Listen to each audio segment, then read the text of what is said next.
My name is Maya Collins, and I've always believed that some secrets have a gravitational pull, invisible but powerful, drawing you to their center, whether you realize it or not. Standing alone in my black dress at my sister's wedding reception, I felt that pull when Richard Bennett's eyes slid over me with calculated disdain, his silver cufflinks catching the light as he turned away. There's a special pain in being erased while remaining physically present, a contradiction I've become familiar with at family gatherings. But the coldness in Richard's gaze carried more than mere disapproval, something remarkably similar to fear. Have you ever noticed how some people can make you feel invisible with just a glance? Like you're a blemish on the flawless picture of their life that they've chosen to just ignore. That's what I felt every time I was around Richard Bennett, Andrew's father, my sister Charlotte's new father-in-law. I wore black not as a protest, but as a promise to my mother Margaret, who in her final moments asked me to carry a piece of her to every milestone our family would celebrate without her. "Wear something of mine," she whispered, squeezing my hand in the hospital room, "so I can be there too." That black dress was her favorite, elegant, with fine trim and a perfect cut, holding the memory of a time when she was full of life. What I couldn't have known then was that this simple act of remembrance would crack the foundation upon which the Bennett dynasty had built its impeccable reputation, revealing that sometimes the most devastating truths lurk in plain sight, disguised as coincidences too painful to scrutinize. Charlotte and I grew up in a modest Westfield Avenue neighborhood where the houses were small but well kept, and neighbors knew each other by name. Despite being 3 years apart, we were inseparable. Charlotte always came first, a brilliant mind, a natural charm, that ease of conversation that couldn't be faked. At school, she led every club she had time for, and her essays were read aloud by teachers as examples. "Your sister is a real star," I was told constantly, and I never felt a prick of envy because I knew Charlotte deserved every compliment and opportunity she received. When she earned a full scholarship to a prestigious college, and then an enviable position at a marketing firm, I celebrated her successes as my own. I, on the other hand, went my own way, studying graphic design, finding solace in lines and colors, and the ability to create visual stories. My successes were quieter, without the external recognition that accompanied Charlotte's career, but no less important to me. I remember the day Charlotte called me, voice trembling with excitement. "Maya, I've met someone," she said, and I smiled because I knew that tone. This wasn't Charlotte's usual enthusiasm for new acquaintances. This was something deeper. Andrew Bennett had come into our lives like a warm spring wind.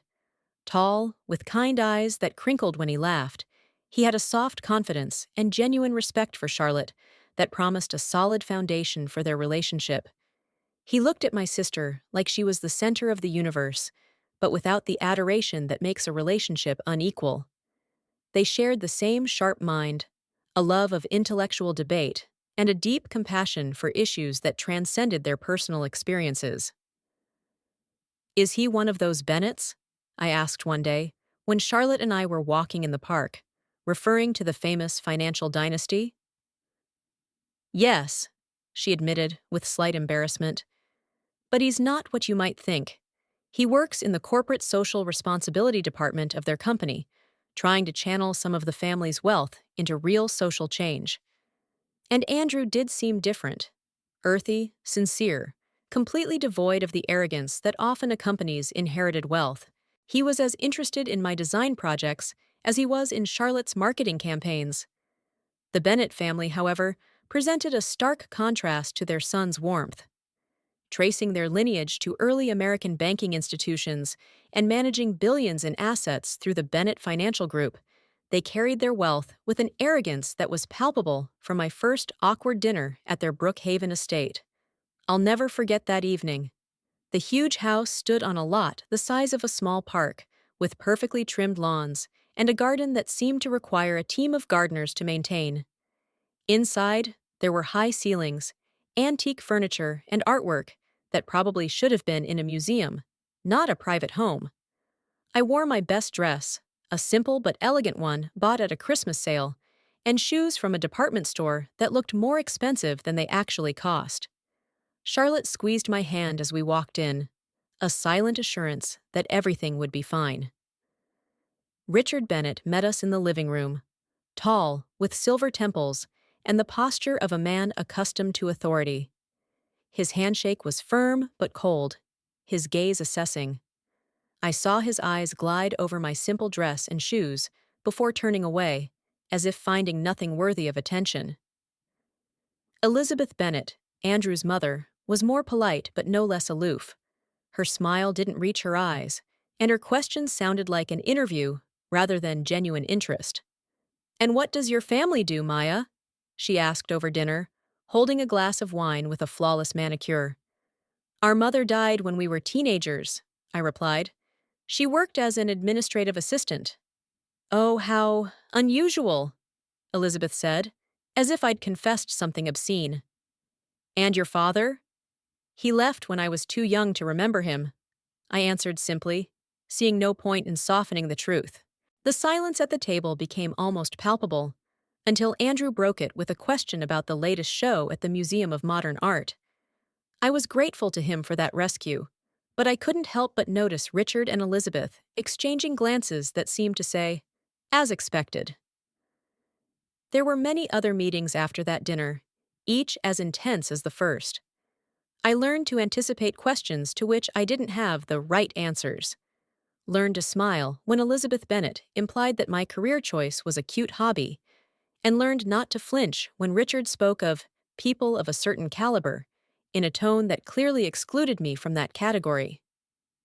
Even so, I saw how happy Charlotte was with Andrew, saw the genuine kindness in his eyes when he looked at her, and decided I could endure his family's coldness for the sake of her happiness.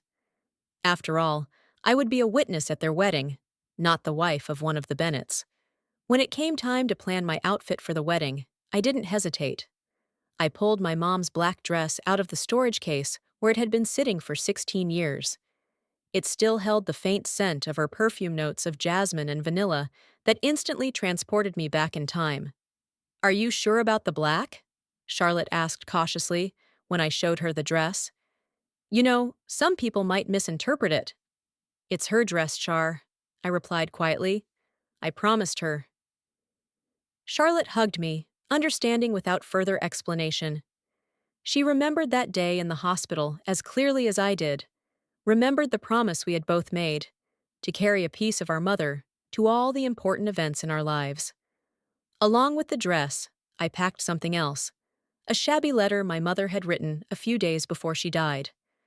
A letter I had read hundreds of times, trying to unravel its cryptic warning. "My dear Maya, there are things I can't explain now, but that you may one day understand. If your life ever crosses paths with the Bennett family, be careful. Not all golden reputations are earned honestly, and not all smiles are genuine. Trust your instincts. You've always seen people for who they really are. With everlasting love, Mom." It was a strange warning that I never fully understood. When Charlotte first mentioned Andrew's last name, the letter popped into my mind, but I dismissed it as a coincidence. After all, the Bennetts were a well-known family in our town. Perhaps my mother had some casual business contact with them that left a negative impression. But standing at my sister's wedding in Mom's black dress, intercepting Richard Bennett's cold, almost frightened stare, I couldn't help but wonder, what if there was more to her warning? What if the invisible thread that bound us to this family ran deeper than mere acquaintance? There's something surreal about watching an ordinary space transform into a fairy tale kingdom. Grand Harrington Manor on Charlotte's wedding day looked exactly like this. Crystal chandeliers hanging from the high vaulted ceilings, garlands of white roses and lilies draping every archway, a string quartet playing quietly in the corner. The perfect picture from a glossy magazine, brought to life by a team of professionals, and of course, the Bennett's checkbook. Have you ever felt like an extra at a celebration that is supposed to include you? It's a strange feeling to be both inside the event and detached from it at the same time, like watching through a glass. That's what I felt when I found my name card on table number 19, the farthest table from the main table, tucked away near the entrance to the kitchen, where waiters scurried back and forth with trays. "I'm sorry, I think there's been a mistake," I said to the wedding planner, Vanessa, an elegant woman with a clipboard she held like a shield. "I'm the bride's sister." Vanessa looked at me with that special expression of professional sympathy that people in her profession must practice in front of a mirror. "Ms. Collins, I understand your concern," she said quietly, pulling me aside. But the seating chart was approved by Mrs. Bennet personally, with specific instructions. She didn't say regarding you, but the implication was clear. I swallowed my disappointment and nodded, realizing it was another calculated lunge designed to minimize my presence at my sister's party. I wonder if you've ever noticed how often our most painful moments occur against a backdrop of beauty and perfection. The ceremony was flawless: arches of white flowers, a pathway strewn with petals, sunlight streaming through the tall windows of the chapel, creating an almost ethereal glow around Charlotte as she walked down the aisle. My sister looked dazzling in her ivory dress, with her hair arranged in an elaborate coiffure adorned with pearls, the epitome of a happy bride. I sat in the front row on the bride's side, the only representative of our family, alone, in a black dress amidst a sea of pastel colors. Throughout the ceremony and afterward, at the reception, I felt the weight of disapproving glances from the Bennets, especially from Elizabeth, who kept turning around to whisper something to her friends, glancing meaningfully in my direction. My black dress, modest and elegant, high collar, and just below the knee, felt like a target on my back, not the connection to my mother it should have been. Under those stares, it went from a symbol of remembrance to a symbol of irrelevance, inappropriateness, alien. After the ceremony, during the cocktail hour, I tried to establish at least a semblance of polite relations with Richard Bennet. After all, we were now connected through my sister's marriage to his son. I approached him at the bar, choosing a moment when he was alone. "Mr. Bennet," I began with the smile I'd practiced in front of the mirror. "The ceremony was beautiful." He turned, noticed me, and tensed faintly before nodding. "Ms. Collins," he said. And at that moment, a man about his age approached us, clearly a business associate or old friend. Richard immediately turned to him, leaving me in the odd position of being neither presented nor rejected, just ignored. I took a step back, intending to quietly withdraw, when I heard his words, "Sister in black." Apparently, no one had told her it was a celebration, not a funeral. No sense of decorum. The words stung harder than they should have. I retreated to a quiet corner of the terrace, blinking to hold back unexpected tears.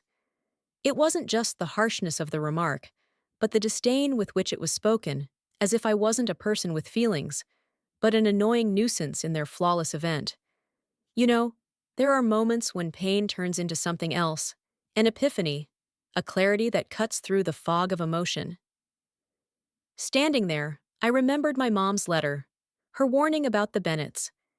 Maybe she knew more than I'd realized. Maybe she'd encountered that arrogance personally, that feeling that somehow you weren't good enough to be in their orbit. I took a deep breath, squared my shoulders, and returned to the reception. I was here for Charlotte, and no amount of disregard from the Bennets was going to make me hide. Later, when I was back at the bar, I happened to stand close enough to Richard that our elbows were almost touching.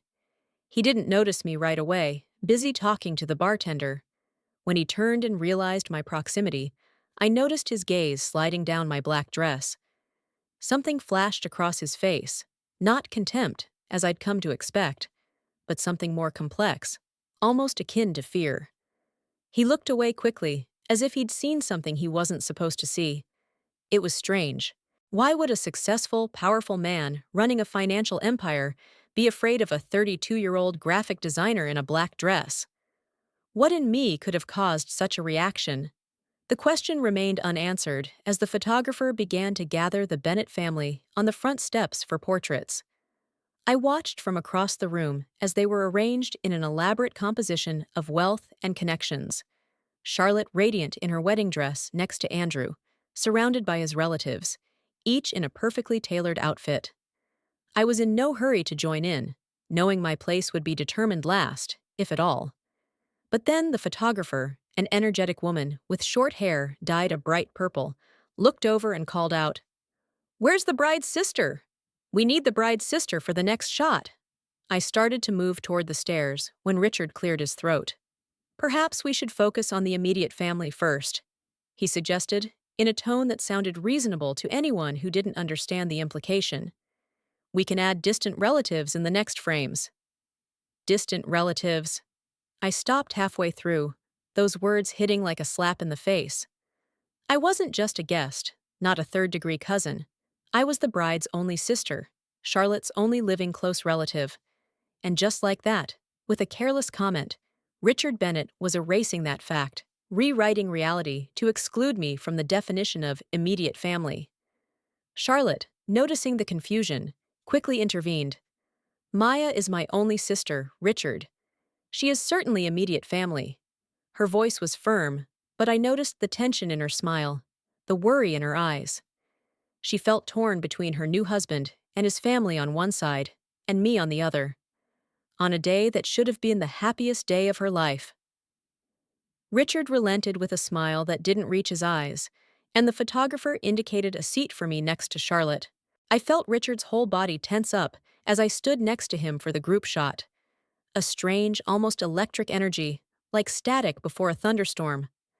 When the picture-taking was over, I stepped aside, feeling a physical need for space, for distance from this atmosphere of strained politeness and hidden animosity.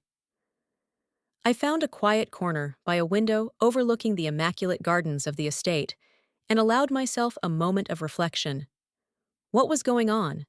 Why was I causing such a strong reaction in Richard Bennett? It wasn't just class differences or snobbery. There was something more personal, more poignant about his attitude towards me. I pulled out my phone and reread the picture of my mom's letter I kept there. "If your life ever crosses paths with the Bennett family, be careful." Those words took on new weight, new meaning in light of today's events. Mom had worked at Bennett Financial Group shortly before she died. Could she have crossed paths with Richard? Did she know something about him or his family that triggered this warning? And if so, what exactly was it? The evening went on, and I did my part, smiling at the photos, raising my glass at the right moments, exchanging polite phrases with the guests who bothered to speak to me. But part of me remained detached, watching, analyzing, putting together the pieces of a puzzle I couldn't quite see yet. When it was time for the wedding dance, I watched Charlotte and Andrew twirl across the floor, their faces glowing with genuine joy. Then they were joined by the groom's parents, Richard leading Elizabeth, with the polished grace that comes with years of practice at social events. They looked perfect together, the successful financier and his elegant wife, the embodiment of the American dream in its most privileged incarnation. But now, knowing what to look for, I saw cracks in the facade. The tension in Richard's shoulders as his gaze slid across the room and stopped on me.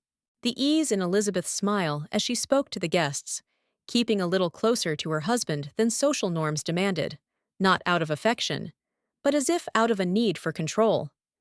As I watched them, a strange feeling grew inside me. Not quite déjà vu, but something similar. Like I was remembering something I'd never known. There was something in Richard's profile, in the tilt of his head, that seemed familiar. Not in the sense of recognition, but in the sense of resonance, like a note that makes a certain string vibrate. I rubbed my temple, feeling the beginning of a headache. Maybe it was just the stress of the day, the strain of constantly feeling out of place. Or maybe something deeper was trying to make its way to the surface of my consciousness, something I'd always known, but never allowed myself to admit. When I looked up, Richard was staring straight across the room at me, his face a frozen mask. Our eyes met for a long moment, and I felt it again. An electric tension, an almost physically tangible connection. He averted his gaze first, turning to the approaching guest with a smile that emerged so quickly it seemed almost reflexive. Something was happening. Something I didn't understand. but I was beginning to feel some secret linking me to Richard Bennett, a secret he seemed to know and fear, and I was determined to find out what it was. If you're interested in my story and want to know what secrets the Bennett family is hiding, don't forget to give me a like and subscribe to my channel. In the next installment, I'll share how I began to uncover the connections between my mother and this powerful family and what shocking revelations lay ahead. Share in the comments. Have you ever faced a situation where you felt intentionally excluded or marginalized? How did you deal with it? Do you know how sometimes overheard phrases can completely change the picture of the world? How an insignificant remark dropped in a low voice can destroy the foundation upon which your reality is built. That's exactly what happened to me during my wedding dinner. I was seated at table number 19, surrounded by distant relatives of the Bennetts and a few junior members of the company who seemed as surprised at their accommodations as I was. The conversation around the table was polite but superficial. The weather, the latest movies, safe topics that required no real engagement. I feigned interest, but my attention was caught by the conversation at the next table where Richard's business associates sat. "The Collins girl is from that neighborhood off Westfield Avenue," the gray-haired man with the fancy tie remarked, using that special stage whisper that's meant to be heard. Hardly the type of connection the Bennetts usually cultivate. His companion, a man with a carefully trimmed beard, nodded understandingly. Richard had hired detectives to check their backgrounds before the engagement was finalized. Standard procedure for families of their position. The knowledge that strangers were digging into my personal history made me shudder. That feeling of intrusion, of trespassing, was almost physical, as if someone's cold fingers were going through the pages of my life, evaluating and categorizing every moment, every decision, every loss. But behind that revulsion came something else. Memories of my mother, Margaret, who had worked as an administrative assistant at Bennett Financial Group for nearly 5 years before her sudden death from an aneurysm when I was 16 and Charlotte was 19. A particularly vivid image came to mind. My mother coming home late at night, her face pale and haggard after a call to Richard Bennett's office. I was waiting for her with the dinner I'd diligently prepared, pasta with a sauce she loved. She walked in, her footsteps heavier than usual, and something in her eyes made me freeze. "Is everything okay, Mom?" I asked, setting aside my biology textbook.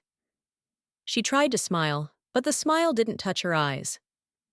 "Some men think their money puts them above decency, Maya. Remember that." That was all she said then. The next day she acted as usual, and I didn't question it, assuming it was just a difficult day at work. Now, however, sitting at the wedding table, I wondered exactly what had happened that night in Richard Bennett's office. What had he said or done that had left such a mark on my usually stand-up mom? After dinner, I stepped out onto the terrace, needing a breath of fresh air and a moment of solitude. Dusk was descending on the estate gardens, turning the neat hedges and fountains into blurred silhouettes. I stood at the balustrade, watching the last rays of sunlight color the sky in shades of pink and gold. My thoughts were interrupted by voices coming from the open window of the small study adjoining the ballroom. I recognized Richard's tense intonation and Elizabeth's softer voice. "Catherine, we've already discussed this," Richard said warningly. "Some family matters are best left buried." "But she looks so much like—" Elizabeth began. "It's just a coincidence," Richard interrupted her sharply. "The background check was thorough. There's nothing that connects us except Andrew's unfortunate choice of fiancé. If anyone ever found out about Margaret—" My heart skipped a beat. Margaret? My mother? What connection could there be between her and Richard Bennett that I didn't know about? Before I heard the continuation, the music in the ballroom grew louder, drowning out their conversation. I backed away from the window, my heart pounding and my thoughts racing frantically. Something was going on, something much deeper than simple class disdain or snobbery, something to do with my mother. I found Charlotte dancing with Andrew and waited patiently for the song to end. When she came to the edge of the dance floor, I gently pulled her to the side. "I need to talk to you," I said, trying to make my voice sound normal. Alone, we found a quiet corner in the library, an elegant room with leather chairs and walls covered with books that, judging by their perfect condition, had never been opened. "What's wrong, Maya?" Charlotte asked, her face concerned. "You look weird." "Do you remember the time when Mom worked at Bennett Financial?" I asked, watching her reaction. Charlotte tensed almost imperceptibly, but I knew my sister too well to miss it. "Of course," she answered cautiously. "Why do you ask? Did she ever mention any problems there? Especially with Richard?" Charlotte looked away, studying the pattern on the carpet, as she always did when she was uncomfortable. "She didn't talk much about work," Charlotte said after a pause. "You know, Mom, she didn't want to bother us." "But there was something strange, wasn't there?" I insisted. "Before she died?" Charlotte sighed, inwardly struggling with something. "There was that bonus she got right before she died," she finally said. "Remember? It paid for the roof repairs and my first semester of school."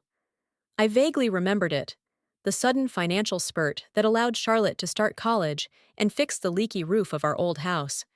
But at the time, I was so consumed with grief over the loss of my mom that the details escaped me.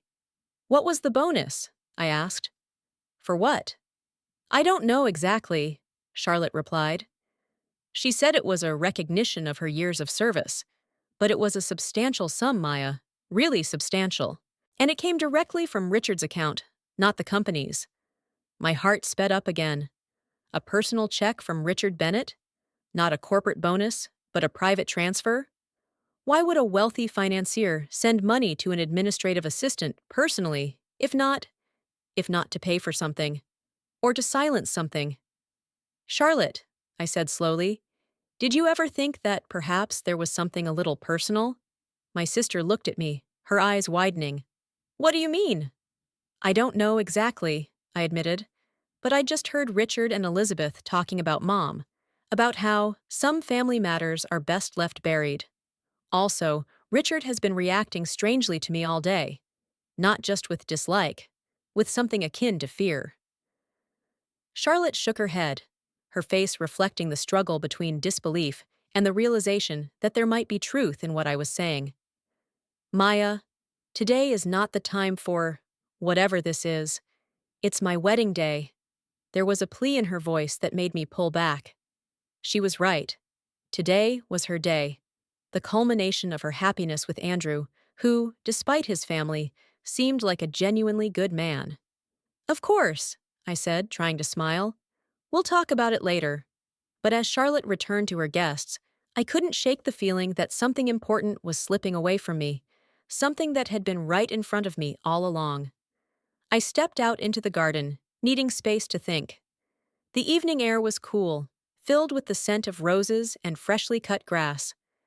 I sat down on a stone bench, partially hidden by the shade of an old oak tree, and pulled a shabby letter to my mother from my small purse. I'd read the words 100 times, knew them by heart, but now it was as if they were being rediscovered. "If anything happens to me, know that not all Bennets deserve their sterling reputation. Trust your instincts, Maya. You've always seen people for who they really are." That warning had always puzzled me. Now, in light of what I'd learned, it took on a new, ominous meaning. Was my mother trying to warn me about Richard Bennett? About some dark secret connected with him? And then I was struck with a thought that took my breath away. Elizabeth said, "But she looks so much like—" Like who? My mother? Someone else in the Bennett family? A personal check from Richard. My mother's sudden death shortly thereafter. His strange reaction to me, a mixture of disgust and fear.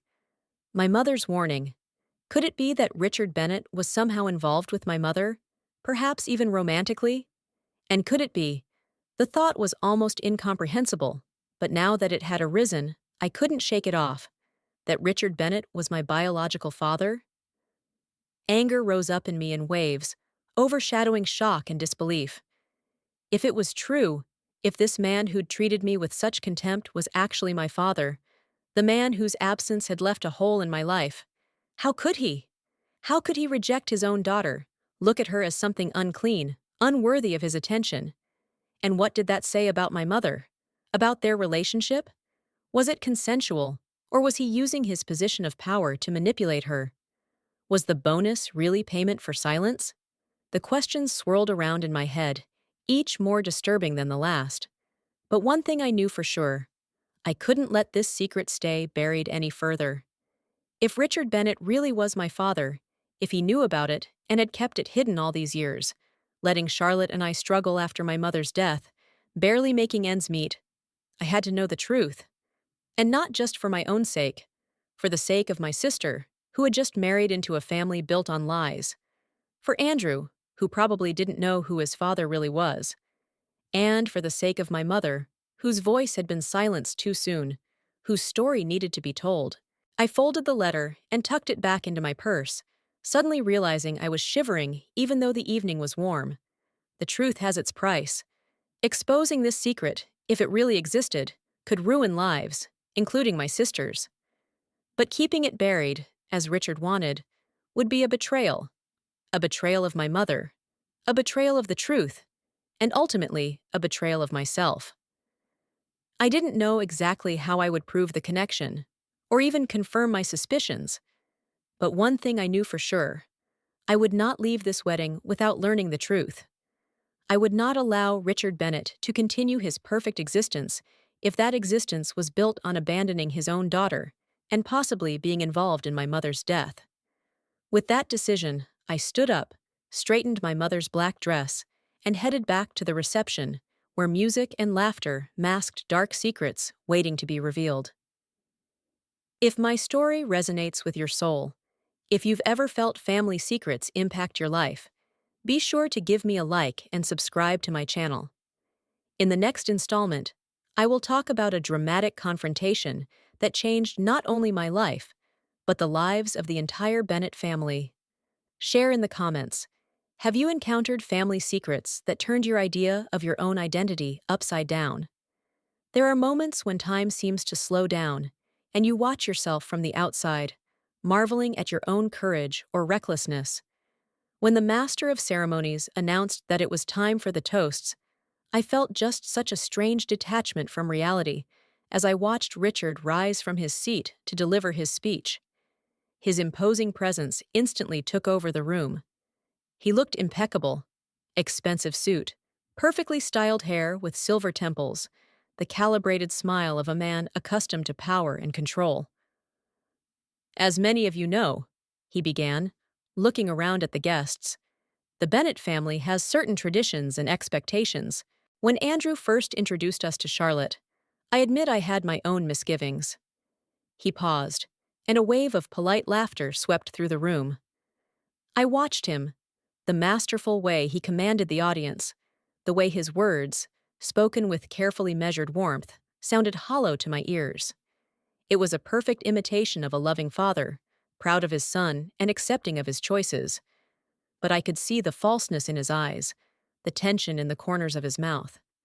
Something shifted inside me as I listened to his performance. All the pieces of the puzzle I'd put together over the course of the evening, the overheard conversations, the strange reactions, the warning from my mom, the bonus sent personally by Richard, began to add up to a picture too obvious to ignore. And that picture was causing not only shock, but growing anger. Anger for my mother, for Charlotte and me, for my father's years of struggle and absence when he'd been alive, rich, and perhaps knowing the truth all along. When the master of ceremonies asked if anyone else wished to propose a toast, I rose from my seat before I could change my mind. It was an impulse, unexpected even to myself, but at that moment it felt like the only action possible. I started toward the front of the room, noticing the surprised looks of the guests. Richard, noticing my movement, quickly stepped toward me, intercepting me halfway.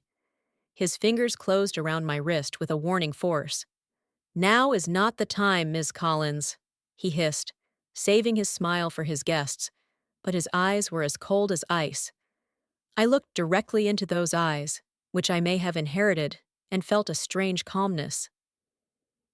"I think this is exactly the right time, Mr. Bennet," I answered quietly but firmly. "Unless you prefer that I wait until after your speech at the charity gala next week. I'm sure the press will be interested in what I have to say." It was pure serendipity, a bluff based on the assumption that a man of his stature regularly speaks at such events. But judging by the pale look on his face, I'd hit the mark. His fingers unclenched, and he stepped back, looking as if he wanted to say something but couldn't find the words. Standing in front of the hushed hall, I could feel my heart pounding so loudly I was sure everyone could hear it. My hands were shaking, and I clasped them in front of me to hide it. "For those who don't know me," I began, surprised at the calmness in my voice, "my name is Maya Margaret Collins." I deliberately emphasized the middle name, watching as Richard's face transformed with subtle but undeniable shock and fear. It was a confirmation I hadn't even realized I needed. He knew that name. It mattered to him. "My mother, Margaret Collins, used to tell us that the truth always finds its way to the surface," I continued. "Like water, it cannot be contained forever."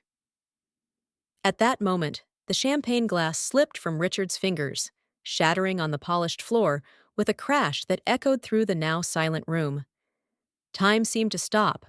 Shards of glass scattered across the tiles, drops of champagne glittering in the light of the chandeliers.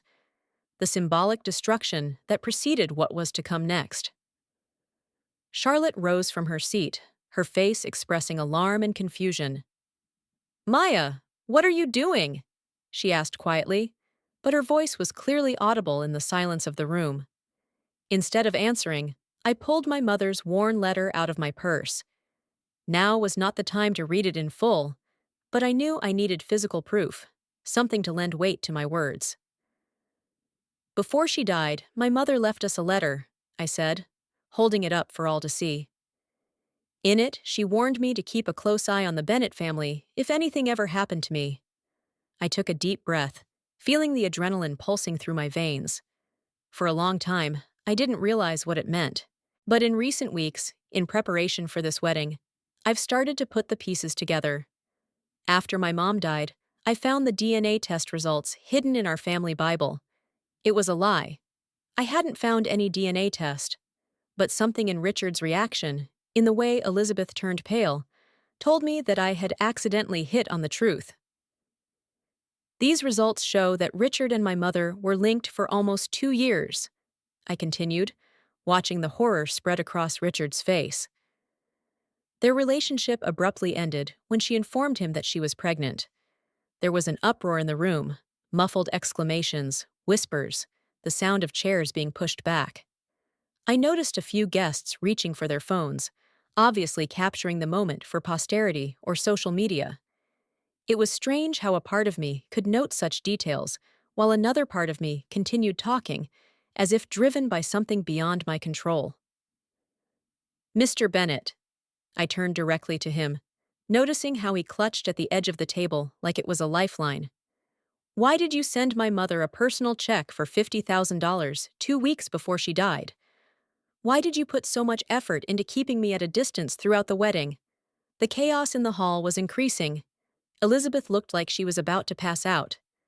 Andrew looked at his father with an expression of utter incomprehension and growing horror. Charlotte stood motionless, her face an indescribable mixture of shock, pain, and understanding. "And finally," I said, realizing that I was about to deliver the final, most devastating blow. "According to my mother's letter, Richard could not have children naturally." I looked at Andrew, feeling a prick of regret for the pain I was about to inflict, but seeing no other option.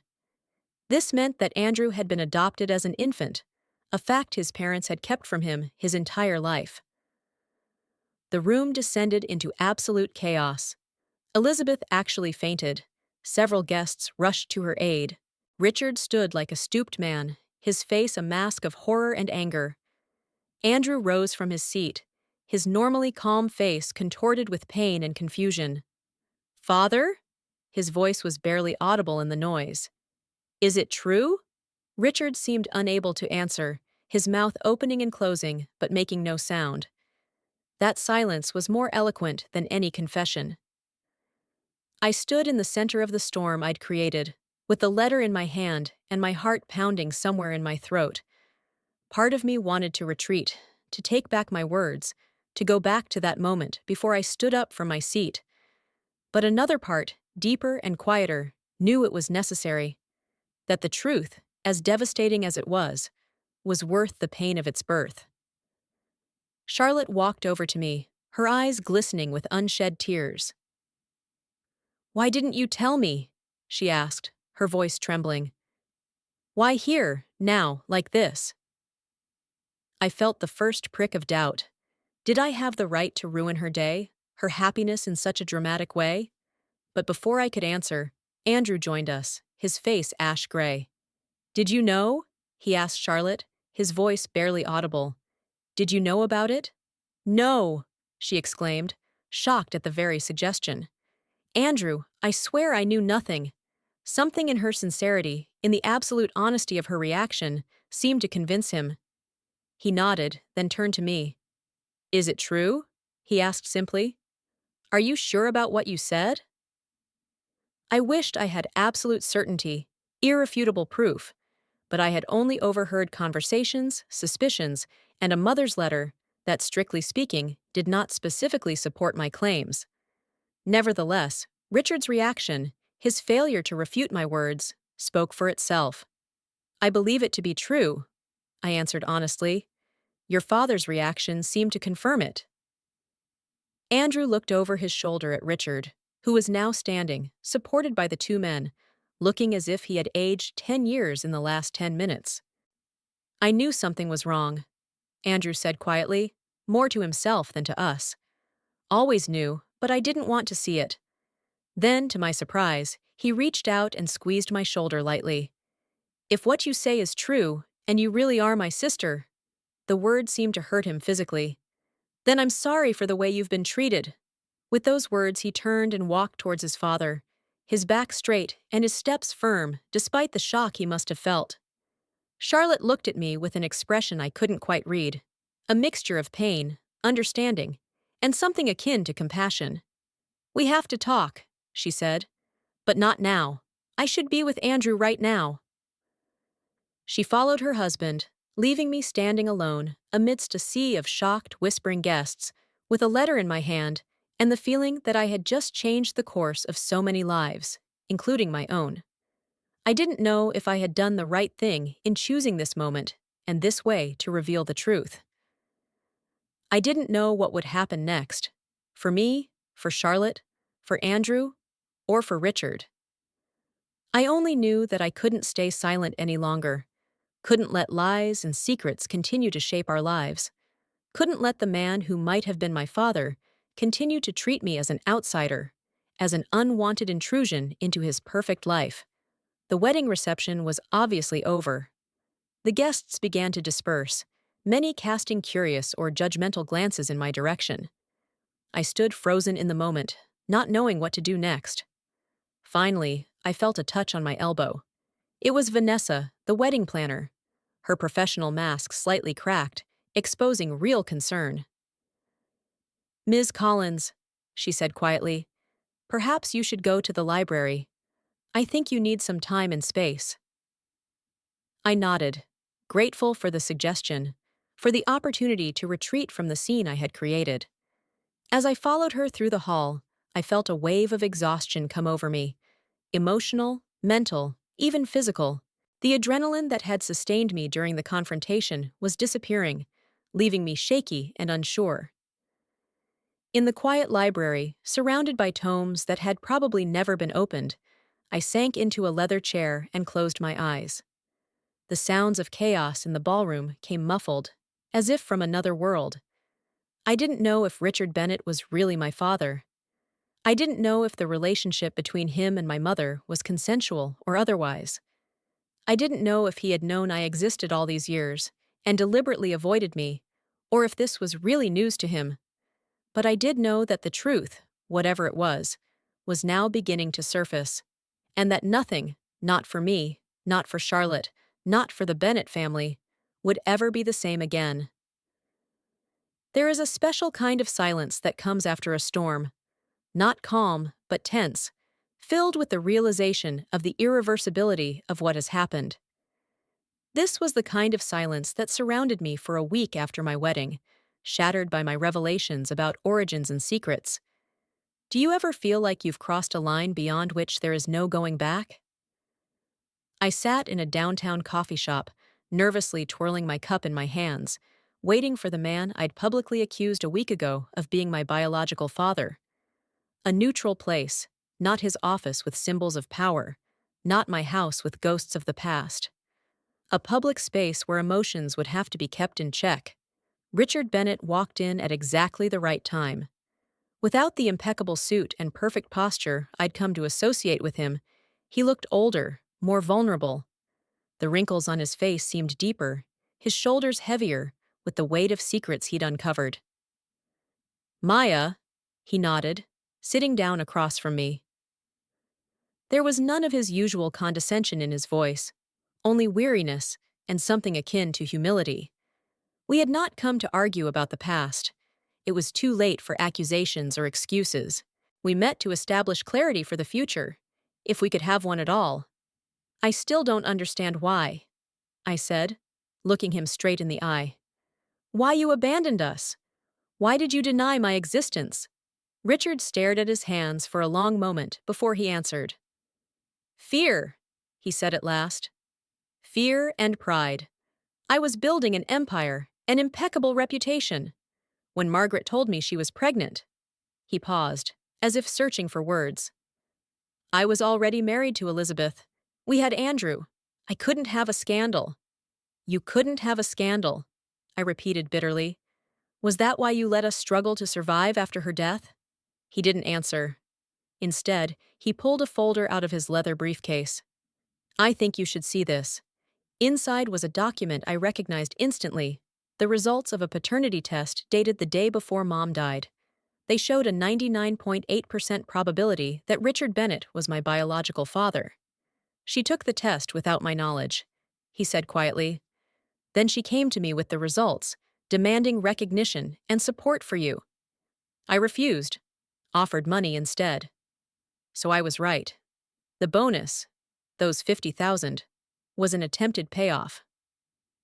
"She died the next day," he continued. "I always wondered if the stress of our confrontation triggered the aneurysm." 6 months later, a thick cream envelope showed up at my door. Inside was a formal invitation to the opening of the Margaret Collins Foundation for Educational Development, and a handwritten note. "Maya, I understand if you choose not to attend, but I want you to know, this fund is not just an attempt to ease my conscience. It is my way of honoring the extraordinary woman your mother was, and the extraordinary woman you have become. Despite my absence, the door remains open for when you are ready. Respectfully and hopefully, Richard." I stared at those words for a long time, not knowing how to feel. Anger still pulsed through me, but there was something else mixed in with it. Curiosity, maybe. Or a need for closure. On a cool October morning, I found myself driving on the road to Oakwood Cemetery, where my mother had been buried 16 years ago. I was surprised to find Richard already there, in casual clothes, instead of his usual suit, making him smaller, somehow more human. We stood together at the grave, me with white lilies, him with roses, two people united by the woman who lay beneath us. When he spoke of my mother's daisies and the fragrant peas she grew in the office garden, I was caught off guard. This little detail that no one could know unless they really remembered her, watched her fondly. "She brought them to the office every Friday," he said with a smile that wasn't designed to make an impression. "The whole floor smelled of flowers until Monday. Over the next year, life slowly took on a new shape.